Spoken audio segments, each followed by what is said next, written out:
Today on Shift AI, we're talking to Stephen Caines, Chief Innovation Officer and Budget Director at the City of San Jose's Mayor's Office of Technology and Innovation. Stephen sits at the rare intersection of civic innovation and fiscal accountability, overseeing both the city's AI technology strategy and the mayor's budget process. We talked to him about what it actually looks like to build an AI-first city, how San Jose is using object detection, translation AI, and workforce upskilling to serve nearly 1 million residents with a lean city hall. Shift AI is a weekly podcast and video series about the shift happening inside enterprises and how they're approaching AI in the agentic era. We cover the strategy, infrastructure, data, and security necessary to move quickly at scale. Every week, we sit down with the leaders navigating this transformation in real time. A few quick announcements before we dive into the episode. Thank you to our episode sponsors, SuperSmall and Redapt, for their support. If you want to learn more about sponsoring the show or about the Shift AI ecosystem, send us a note to sponsors@shiftai.fm or check us out at shiftai.fm, where you can read about the episodes and all the other things we have going on. With that, let's dive into the episode with Stephen Caines from the City of San Jose. All right, Stephen, thanks for being on the Shift AI podcast. I'm really excited to chat with you today. Likewise, Boaz. Thank you so much for the invitation. I'm excited for our conversation as well. So before we begin, I just want folks to understand who you are. I think your role is interesting because you are the head of innovation, but you're also in charge of the budget too. It's kind of an interesting role that I don't see combined a lot, but talk a little bit about your background and what brought you to the mayor's office. And, you're an advisor to the mayor, report directly to him. And kind of brief us a little bit about your background. Absolutely. So at the most individual level, I've always been a tinkerer. I've always been a fan of working with technology. And I also come from a very medically heavy family. Two of my sisters are physicians, the third's a nurse. And so the natural extension for my future was going to be becoming a doctor. And I started at Case Western Reserve University in Cleveland, Ohio. And without going over the details specifically in depth, over time, I realized that my calling was really law and really technology policy. And so I attended the University of Miami School of Law, where I focused on digital privacy. I work for an organization called the Cyber Civil Rights Initiative. They combat cyber sexual harassment through legislative means. They're working with tech companies on technologies such as photo hashing, which slows the spread of sensitive material when it's posted. And then I also do a lot of presentations to first responders and community engagement. While I was in law school, I also worked for the legal services of Greater Miami, which is one of the largest legal aids in Florida. I built them an online intake system so people could apply 24/7 in different languages, and we could also do case referrals to our sister organizations. And so I really fell in love with not only implementing technology, but ensuring that it was responsible use. And so as the time in law school was coming to an end, I said to myself, I love this environment, and I feel like it would be very enriching if I didn't have the pressure of tests and everything looming over me. And so at the time, there were a few academic centers opening up at these major universities, and Stanford was one of them. There is a center called Codex, the Stanford Center for Legal Informatics. They have a residential fellowship that they offer to one person a year. I applied and was very fortunate to get it. And so I spent 2 years at Stanford Law School publishing research on the ethics and regulation of surveillance AI. I originally started with facial recognition, then branched into other forms of literature. I was really honored to be included in the Oxford Handbook of AI Governance, where I wrote an entire chapter on specifically a novel framework to assess surveillance AI and the ethics of that and the regulation, how it's being used. And so as I was exiting Stanford Law School, I said, I really want to test myself and see if I'm as good as I think I am. There's an opening in the local mayor's office at the time, Mayor Sam Liccardo, who preceded Matt Mahan, the current mayor of San Jose. I interviewed and then I jumped on board initially as an innovation advisor. My initial 2 projects for the city was, number one, helping them expand their privacy policies and also hire the initial digital privacy officer and the data equity lead. So helping with staffing and policy work. But then I also helped with the digital inclusion fund. So that was all about making sure folks had access to internet, devices, and literacy lessons. And essentially, over time, I stayed on through the mayoral administration, transition rather, and now I'm the Chief Innovation Officer and Budget Director. So I lead the Mayor's Office of Tech and Innovation. Just very broadly, we do 3 things. Number one, we help departments scope and implement pilots. So how can we improve service delivery in a way that not only supports the departments, but ultimately the residents who utilize these services? 2, I do a lot of work with public-private partnerships. So whether that's with the local university or these major companies like OpenAI and Anthropic, I try to bring in the resources from outside City Hall into City Hall. And then the final piece is really this growing role as it relates to economic development.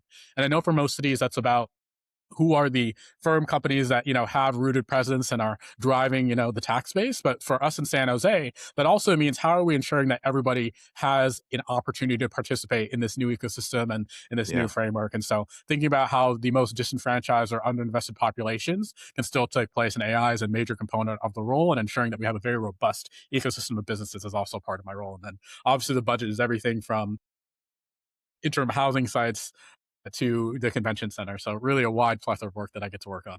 Yeah, it's amazing. Well, there's so many interesting things happening in San Jose around AI, which is why I was so excited to talk with you today. But before we do, I think you know this, but on the show, I like to ground the guest and ask about their first job where they actually got paid.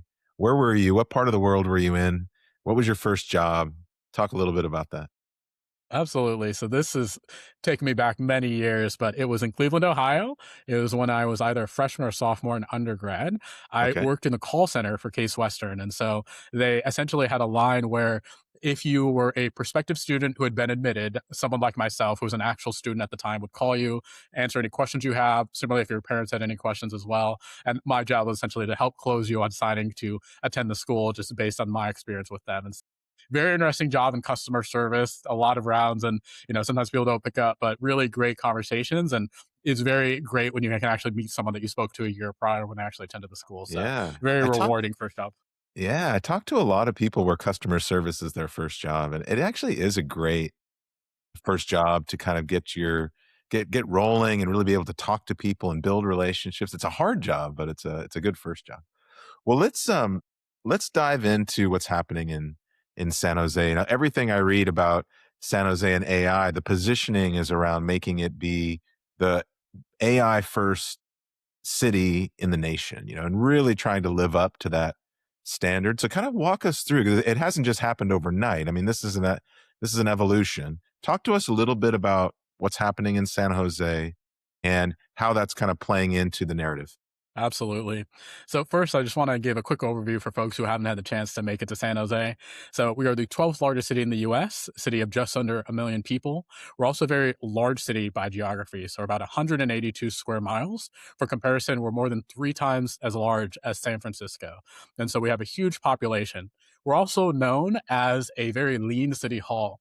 That means that if you take the ratio of workers to residents, it's much smaller than in other cities. So, city of a million people is supported by 7,000 city workers in City Hall. So very lean in that sense. And so a lot of our challenges are how can we serve our residents who live in such a wide geographic area with a small workforce? And how can we increase the productivity of each individual worker? And so we are very fortunate to have Mayor Mahan, given that he previously served as a tech executive and has a lot of experience in not only implementing these technological solutions, but also ensuring accountability throughout the organization. And so a lot of his mayoral term has specifically been focused on how can we use technology to close gaps. So for example, when it comes to public safety, we have less than 1,000 officers, again, versus street ready officers in a city of a million people. And so there are a lot of challenges with that. And so when it comes to how can we use technology as a force multiplier, that is absolutely a focus of where we're going. A lot of our interest in specifically deploying AI also just happens to be the fact that a lot of these major companies are either directly in our backyard or nearby. We're Yeah. very fortunate to be the home of Adobe, Zoom, and Cisco, and also just be a stone's throw away from Nvidia, Apple, and Google as well. And so, how can we continuously leverage, again, the external resources outside of City Hall to improve the everyday experience of our residents has been the charge that the mayor has given me as innovation officer, as well as my team. And so, it's been very much the North Star. How can we improve the outcomes for everyday residents? Yeah, I want to get into some of the things in the city that you've been like the low-hanging fruit of things that have been creating efficiencies. But before I do, I mean, having these kind of companies in your backyard is really valuable. Not every city has that. And I noticed that you guys are also thinking deeply and taking seriously upskilling and training for not only the city employees, but for the residents of the city. And so, can you talk a little bit about some of the partnerships and what's happening around that? Because I think some of these companies are stepping in and providing some support. Absolutely. So, one initiative that we launched within the last year is the AI for All initiative. And so, a key partner with this was a regional economic group named the Bay Area Council. With their help, we were able to establish a partnership with Anthropic, Google, and OpenAI. and they are providing community education. And so it originally started on a web page where residents can access different learning skills that can helpfully make them more economically competitive in this ever shifting environment, or even just find better personal enrichment through their own projects and needs. What's really exciting is this partnership has also morphed into in person training. And so this upcoming week, we're going to be having two sessions led by OpenAI. One is AI for seniors, and then the second is for early or transitioning members of the workforce. And so it's really great to have expertise from these cutting edge companies who are providing direct education to our community in person for no cost to the community. It's really been a major success story. And we have some other upcoming sessions coming with the other partners as well, such as Anthropic, that we're planning and haven't announced yet. And so that's one clear example of how we're being able to leverage the expertise from these companies. We're also the home of major conferences like GTC with Nvidia. And Yeah. so it's great to have people nearby where if there's ever an idea that we want to flesh out and consider, they're only a few email clicks away, and we have regular syncs with them as well. And so even if certain conversations never turn into full deployments, it's always great to have a second sounding board and someone that can have domain expertise in a lot of these areas. So one quick story I'll just quickly share is around essentially traffic signaling prioritization. And we've been able to find some successes with another vendor. But one thing that we've been thinking about is how could we do that for independent vehicles as well? And so the idea would be if you have, let's say, the experience of when you come to a red light and there's no intersecting traffic, you should in theory be given a green light if there's no other issues in a sense. And so being able to reach out to Right. Nvidia and ask what would the technical requirements be to even accomplish something like that has been very helpful. And so having them be able to just get a high level cursory understanding of what is the resolution of your street cameras, where are they placed, what are the latency issues,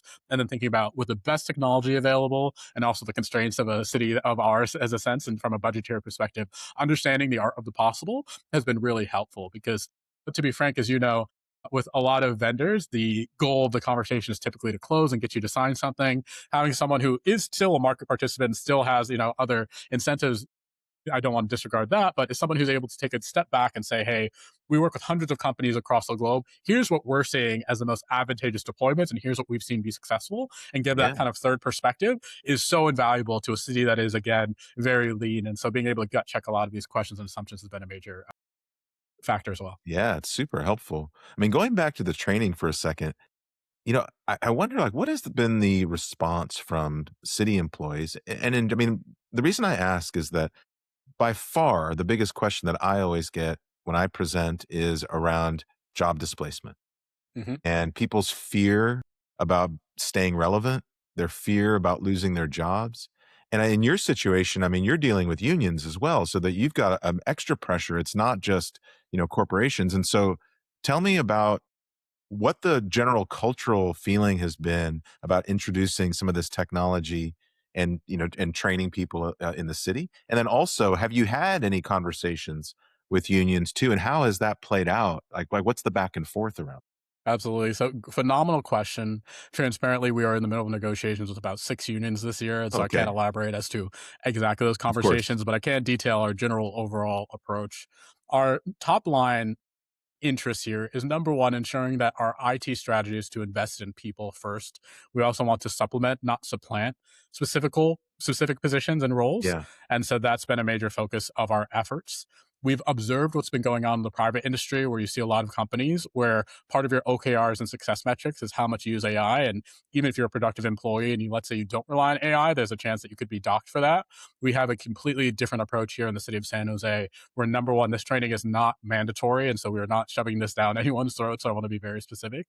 We have a goal of training 1,000 employees through two of our internal tracks that we've developed. And we're on track to hit that by the close of the fiscal year, which would be July 1. And so the exciting framework that we've established, again, with the help of our local universities. So we co-created curriculum with not only our digital privacy office, who's led by Albert Kahami, our IT director is Khalid Tawfiq, who are very great at kind of always thinking about what are the next few steps to get us to where we're going. But we've been able to work with Professor Yingji Liu at the San Jose State University to really think Nice. about how do we not only create a curriculum that is appropriate for San Jose workers, but something that we can also make publicly available again to the general community. And so this training is publicly available, but there's two specific tracks. One is an introductory, very simplified introduction into ChatGPT, which is the current LLM that we have as a city that we've authorized for our employees to use. And then the second is one that's more advanced for folks who either have, like, let's say, data or technology in their job description. They already are much more seasoned. And that one is a longer 10-week program. We can go deeper on certain skills, whether that be Python, Tableau. And it's really Got exciting it. to see folks come with their own projects at the beginning of the experience and then continue to execute. And so, number one, we're meeting people where they're at. We're helping people self sort into these different buckets. And on the very near horizon, I'll tell you that we're building more rungs to the ladder. And so, I think that for a city like San Jose, retention is also a very significant concern. In addition to workload being one of the major questions as to if we will actually retain employees, it also comes down to how much is your employer investing in yourself, right? And I think that we've done a good job at the city of San Jose at making these employees feel that they are valued, that we are putting their interests at the forefront. And we're giving them, frankly, training that will go beyond their employment at the city of San Jose. We're Yeah. ensuring that we're giving them access to tools that they can take into their next job environment or career environment, and it's not something that is only bound by here. And so the real tension and challenge that is a little bit of the balancing act that I often relay to a lot of my colleagues and contemporaries that are in my role is that you have to be able to balance what I call top-down innovation, which is when folks like myself or department heads have very specific visions, and that's what we focus on bringing to life, versus bottom-up, which is really about planting seeds and giving people the space to be able to experiment and try out new things. And so Yeah. if you're able to balance both sides of the equation, I think that you end up with a good workforce. I want to be clear, I can't speak for all of our 7,000 employees. I'm sure there may be people that feel differently, but the numbers show that people are engaging with our upskilling workforce, and we've read very positive feedback metrics from what people are getting out of this training and what they would like to see next. And so I'm optimistic about the future, and I think that we're doing right by our employees. I mean, it sounds like the messaging of human first is the right approach in dealing with this technology. All right, quick pause. Being an entrepreneur is hard. It's lonely. It's uncertain. And now you've got AI changing everything on top of it. The question isn't whether AI is going to reshape your industry. It's whether you're going to ride that wave or get crushed by it. Super Small gives you the skills, the framework, and honestly, the thing that matters most when things get tough: a real community of entrepreneurs who have your back. Check it out at supersmall.ai. That's supersmall.ai. This episode is brought to you by Redapt. AI agents are changing how work actually gets done inside the enterprise. But most infrastructure wasn't built for that level of speed or that level of exposure. That's where initiatives stall, not in the model, but in everything around it. The companies that move forward are rebuilding the foundation underneath it, with the CISO, CIO, and CTO aligned from the start. Redapt works across that full agenda: data, cloud, applications, AI in production, and security that holds up when things scale. So you can move from pilot to production without creating risk you'll have to unwind later. Start at redapt.com. That's redapt.com. And now back to our episode. The other really exciting thing that I've been reading about is just the impact of this technology on the things that we normally associate with public works and city projects, you know. And there's the exciting part is just the automation of it all. You know, in a year where we're talking a lot about agents, I read recently that some of the cameras that you guys have set up for potholes and other kind of street improvement is catching a very, very high percentage of these issues before people even report it. And it's just getting reported. And that's been a huge success. Can you talk a little bit about some of the things that just are helping constituents that are happening because of this technology that you're proud of? Absolutely. So I want to again give a shout out to our IT director, Colin Tofik. So our San Jose 311 network is the way that you report non-emergency issues. So everything from potholes to your neighbors being too loud to fireworks. And on average, we get about 330,000 submissions to that per year, that system. And so we're doing a few things with that to try to improve. Number one, we are embarking on a city manager led project called the Customer Service Vision. The idea is to get a 360-degree view of the customer and have single identity. And so the idea of this would be if you call Public Works on a Monday and you call Animal Care Services on a Tuesday, those departments don't know that that actually happened at the moment. And so Wow. what this program would do if once we're successful and integrate that into 311 is it would give us greater visibility into what are all the touch points an individual has with different departments and where are their gaps. And so if you hypothetically have an issue with a pothole right outside your house and you feel like it hasn't been remedied, when you reach out to your council office, in theory, we will now be able to see how has DOT responded to this issue and were there any drop offs in the customer service experience that we can address. So that's one element of how we're trying to make it better. The second focus is this object detection pilot that you raised. And the idea here is that street vehicles drive almost every road in San Jose at least once, if not on a weekly basis, at least monthly. And again, going back to the very wide service area, if we can be better at preemptively identifying issues, we may be able to provide quicker resolution to those specific issues. And the reason why I want to give a shout out to Khaled is very early on, and when he in his time with the city, he said, "Stephen, I feel one of my key metrics should actually be a decrease in the amount of reports, but a increase in customer satisfaction. That's how we will know if we're doing things right." Because there's a lot of first order services that people associate with cities, such as when the police come, what is the priority one or two call times? But there's also what are the burdens that are being placed on you as a resident? And we feel that reporting is one of those burdens that we should be able to take off of residents' Interesting. plate specifically. And so the idea was to be able to attach these cameras to fleet vehicles to identify these issues, such as not only potholes, but also things like mattresses and bike lanes, which are dangerous to not only road users in terms of people who drive cars and motorists, but also cyclists. And so what's real exciting is that the Toyota Mobility Foundation actually supported the phase two of this project with a focus on pedestrian safety and ensuring that folks can traverse the road safely. And so we have been able to see very high metrics in terms of what it's been able to detect. And currently, present day, what we're doing is we're taking what the system is detecting, passing it just for a quick manual review to make ensuring that we're not submitting duplicate tickets. And then that's going directly into 311. And so it's really great to see this connectivity. And I think that you could see how this could expand in the future very clearly. And so what we've learned also too is that beyond determining what you can detect, ensuring that the departments are ready to receive that information, again going back to that point of deduplicating, is very significant to ensure that we're not just creating more noise. That is the one thing that I think that a lot of vendors don't understand with the government, is that we're dealing with so much noise at all times and we spend a lot of time trying to cut through that if we just have more information, that alone does not always help us. We need to be able to reconfigure ourselves administratively to be able to address the demands of that new information and ensure there's essentially switch operators at those junction points to be able to make those calls. What are some of the things that you were surprised about? A lot of municipal managers and folks that work in the city I talked to, the first inclination was we're going to build chatbots because we know that people aren't getting calls answered when they call. There's just a not enough people answering the phones. And so chatbots were this kind of easy win. But what are some of the things that you guys built with AI that was kind of a surprise that wasn't the obvious? That's a good question. Let me reflect on that. So one thing that I would highlight is the community response to certain projects. And so one thing that we've integrated is AI translations into our council meetings. I know it's a very common application, but for the city of San Jose, it's absolutely extraordinarily valuable in the sense that we have a very diverse population. 40% of our population is foreign born. And so being able to have materials translated in English, Spanish, and Vietnamese. We also have the largest overseas Vietnamese population in the world.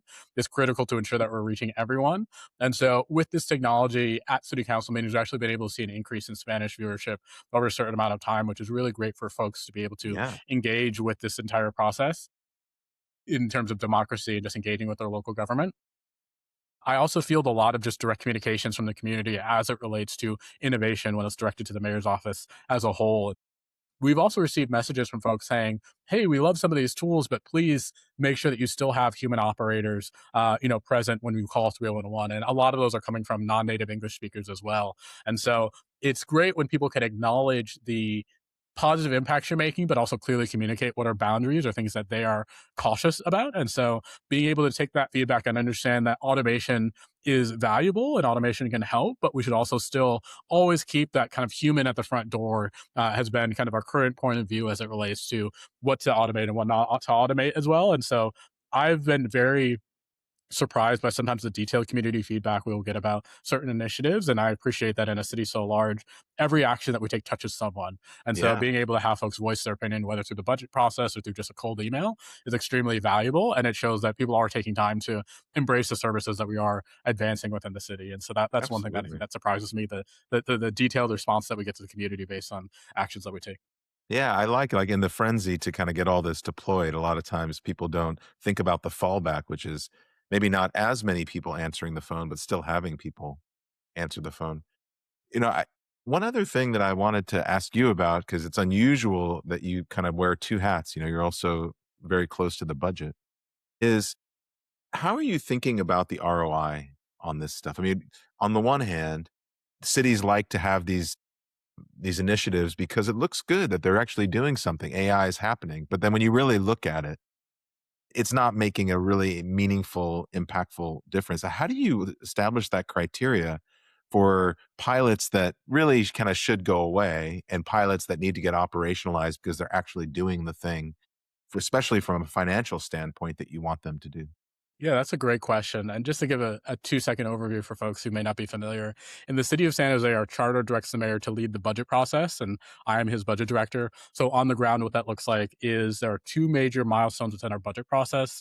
The first is the March budget message. So that directs staff what to focus on as they develop the proposed budget. And then the June message essentially looks at the May proposed budget and amends it based on direction from the city council specifically. And then that's what goes before the vote as the final form of the budget.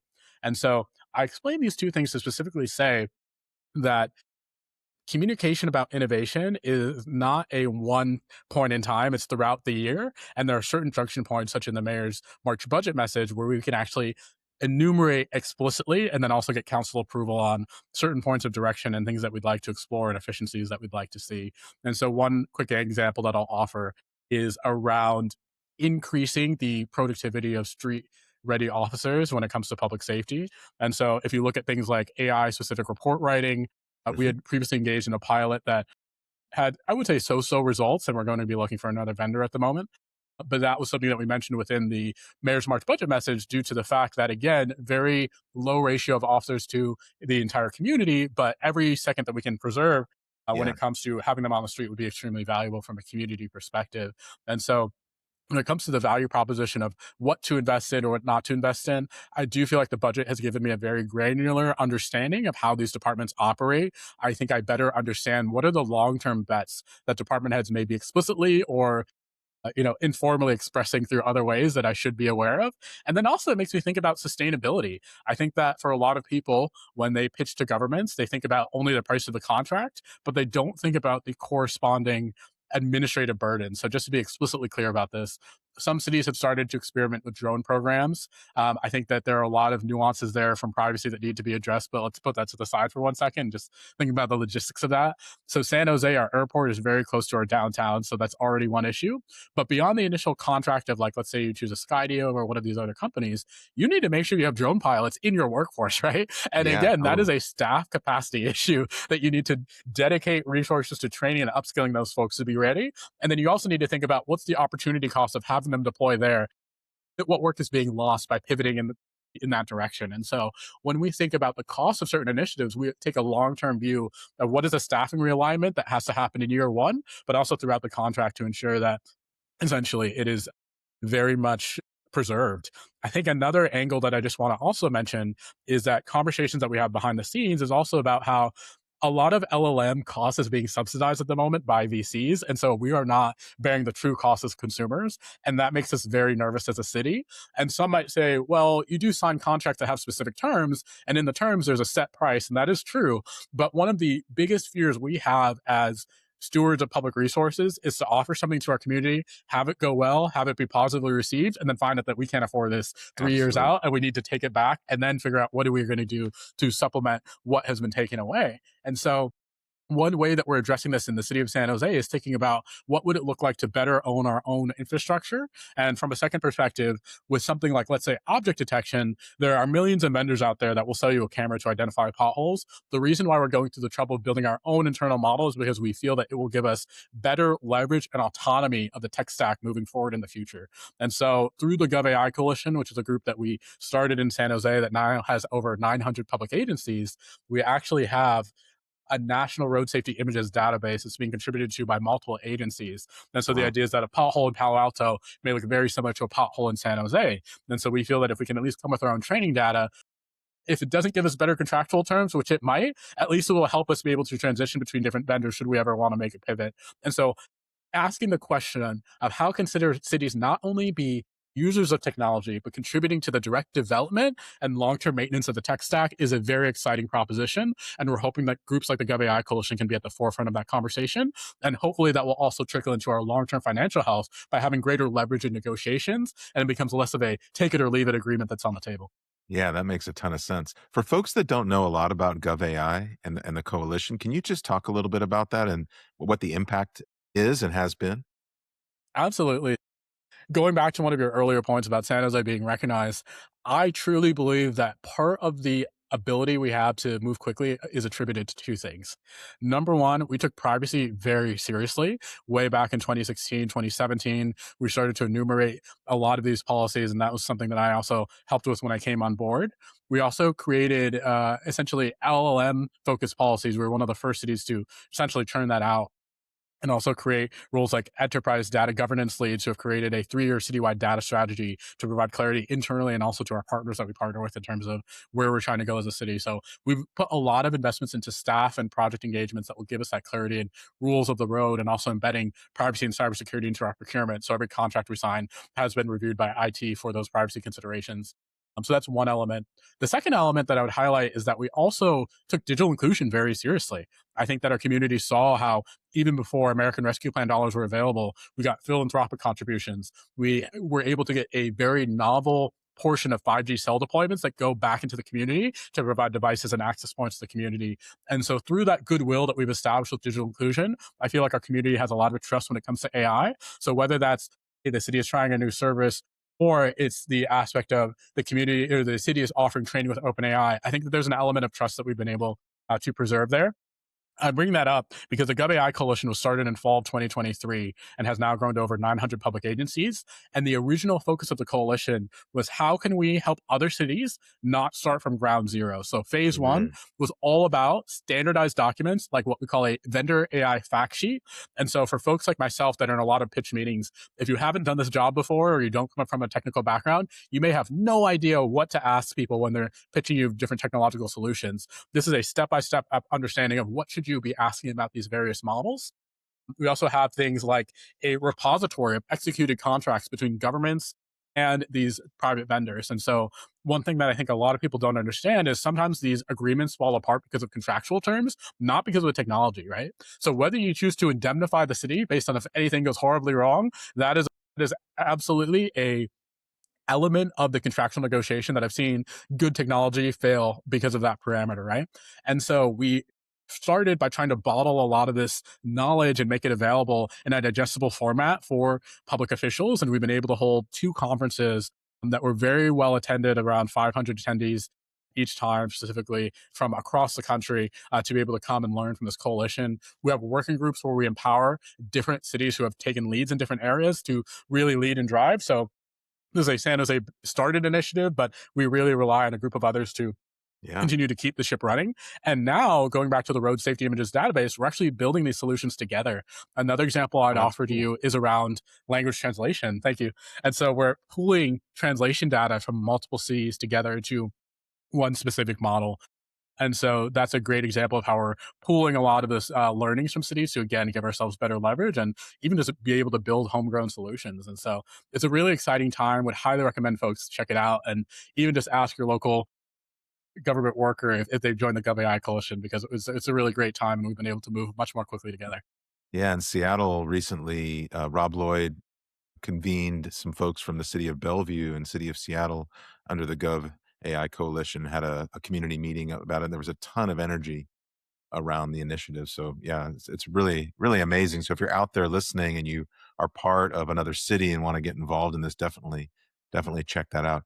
And if I So could add one thing too as well, Boaz, yeah, of to that, course. just briefly, I think one of the most beautiful things about the GovAI coalition is that it was really created by government agencies for government agencies. I think with AI, even a little bit more than other technological innovations, there's a lot of motives, I would say, that are available, and everybody's trying to sell you something. It is so nice to be able to talk to someone from Arizona, let's say, who's also grappling with homelessness and saying, hey, how did you all attack this problem? What worked? What didn't? Being able to phone a friend in this very dense media environment is so valuable. And so being able to engage with folks on that platform, that equal footing, knowing that we're all here to benefit the residents and our constituents is so helpful and refreshing. That's the word I was Yeah. looking for. It's very refreshing. Yeah, that's a great point. That's a great point. Well, I always love to finish the conversation with the same question. And I think you know this. When you think about the future of work, but the future of work in cities and the future of AI in cities, what are the two words that you would use to describe that future? And then you can elaborate. Absolutely. So this will be a little bit heady, but I will break it down. The two words I thought of were chronic adaptability. And so Okay. what I mean by that is that there will be an increased responsibility of independent workers to be able to adapt to different changing circumstances. So by that I mean there's always new technologies being in vogue, specifically whether that's your local LLM or some of these other models and ways that we're thinking about this work. There's also always going to be shifting dynamics in terms of how your executive staff is really thinking about performance. Going back to that question of, are you in a private company where you have to use AI or you will be considered a non-productive worker versus a different environment such as the city of San Jose where it is not mandatory to use it? I think there's also going to be a continued reshaping of job descriptions, right? I think a few years ago, everybody said, I'll become a prompt engineer and just make, That's right. 400K easy. And then now we're seeing that that may not be as straightforward as it was previously described in a sense. I think continuous learning is also going to be a major aspect. And then finally, I think there's also just a constant evaluation of privacy and cybersecurity norms. I have been watching this OpenClaw saga just develop so quickly. And it's Yes. interesting because a lot of the behind closed doors conversations we've been having as government employees is really who's going to be the first one to deploy AI agents like at scale. And absolutely, that privacy cybersecurity element is one that 100%. I think is making a lot of people gun shy, frankly, to step forward and be the first ones. And some of the stories that we see on a smaller scale or just, out in the community is definitely giving us a little bit of pause. But I think it's a constantly evolving threat vector when it comes to cybersecurity. And we just need to be vigilant and, use each other as best resources to understand what the risks are. So having that chronic adaptability for the future worker is extremely valuable. And on one hand, at a human level, I do feel that it's unfortunate that that's falling to the independent worker. But in the same way that I can give you my career journey and it might be radically different from yours, I do think that it's a journey that we all have to figure out for ourselves, and no one is going to be better equipped to tell you what you need for your own personal success and fulfillment than yourself. So unfortunately, it does become an individualized journey. Yeah, absolutely. It's just exciting times, and it's really interesting to see what you and the mayor are doing in San Jose because I think a lot of cities appreciate the collaboration, but also are looking very closely because they want to follow. So, how do people reach out? Like, what's the best way to reach out to you and the GovAI coalition? Help the audience, kind of understand how to get in touch. Absolutely. So happy to provide my email. I'm not sure if you're able to include it in the description of this Yeah, I will. episode, but that would be great. We also have a innovation hub, and so this was an idea started by IT to allow outside entities to pitch directly to the IT director. And so often, one of the most difficult things I hear from these business owners is, how do I know if I'm speaking to a decision maker or someone who has leverage and power? And so, a innovation hub is just a simple form that you fill out, and then on a monthly a or every other month basis, we will have a Friday where we will have numerous vendors who are selected to pitch to the IT director as well as senior leadership. And so on one call, Nice. you could have 20 different senior leaders from IT who are all decision makers to be able to hear your pitch. And it's a great way to be considered. The GovAI Coalition is always welcoming new members. A lot of the meetings are public as well and recorded. And so if you're not able to join because of time zone difference, you're also welcome to join and be part of the conversation. And so that information is also freely available as well. So we just highlight personal email, Innovation Hub, and through the GovAI Coalition website as well. I love it. Stephen, thank you so much for being on the Shift AI podcast. It's going to be fun to watch how this all develops, and we're going to definitely have you back. Awesome. Thank you so much, Boaz. I really appreciate you. Thank you. That's a wrap. Thanks for tuning in. It was such a pleasure to have Stephen Caines as our guest on today's episode. If you want to stay connected to Stephen, you can find him on LinkedIn. He also shared that the best way to reach him is directly by email, and if you're a vendor or an innovator looking to pitch the city of San Jose, check out the San Jose Innovation Hub where you can get in front of senior city leadership.